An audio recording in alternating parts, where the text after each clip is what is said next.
Hello. சொல்லுடி. என்ன இந்நேரத்துல phone பண்ணியிருக்க? அப்படியா? சரி, ஓகே.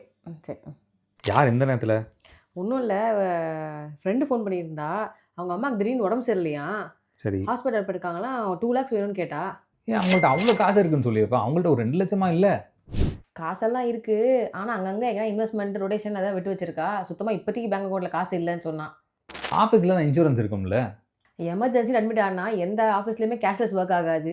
அடுத்த நாள் ப்ராசஸ் பண்றதுக்கு 1 டே டிலே ஆகும். அதுக்குள்ள நம்ம ஹாஸ்பிட்டல்ல காசு கட்டி ஆகணும். அதுக்கு என்ன பண்ணுவ? அதுவும் கரெக்ட் தான். நைட் 2 மணிக்கு போய் அட்மிட் ஆனா சில நேரத்துல கேஷ்லெஸ் வொர்க் ஆகாது. டைம் எடுக்கும். நம்ம எப்பவுமே எமர்ஜென்சி ஃபண்ட் லிக்விடா ஒரு பேங்க் அக்கவுண்ட்ல வச்சுக்கிறது நல்லது. இல்ல கையில கொஞ்சம் கேஷா வச்சுக்கிறது நல்லது. ஏன்னா எப்போ எந்த நேரத்துல யாருக்கு என்ன வியாதி வரும்னு இப்ப சொல்ல முடியாத மாரி ஒரு நிலைமையில தான் நம்மளே இருக்கோம். நம்ம டிஜிட்டல் அசெட்ஸ்ல இன்வெஸ்ட் பண்ணக்கூடாதுன்னு நான் சொல்லவே இல்ல. ஆனா நீங்க ஹெல்த் இன்சூரன்ஸ் இருந்தாலும் சரி, நீங்க லிக்விடா கொஞ்சமாவது உங்க வசதிக்கு ஏத்த மாரி உங்க ஏஜ் ஃபேக்டரை கன்சிடர் பண்ணி உங்களுக்கு எப்பவுமே ஒரு 1 or 2 lakhs கையில வச்சுக்கிறது ரொம்ப ரொம்ப நல்லது. 2 நாள் முன்னாடி இந்த மாதிரி ஒரு விஷயம் ஃப்ரெண்ட் சர்க்கிள் நடந்தது. அதனால ஷேர் பண்ணணும்னு நினைச்சு தான் இந்த வீடியோ. நீங்க இந்த வீடியோவை கண்டிப்பா மற்றவங்களுக்கும் ஷேர் பண்ணி விடுங்க. யாராவது ஒருத்தருக்கு கண்டிப்பா ஹெல்ப்ஃபுல்லா இருக்கும். நன்றி, வணக்கம்.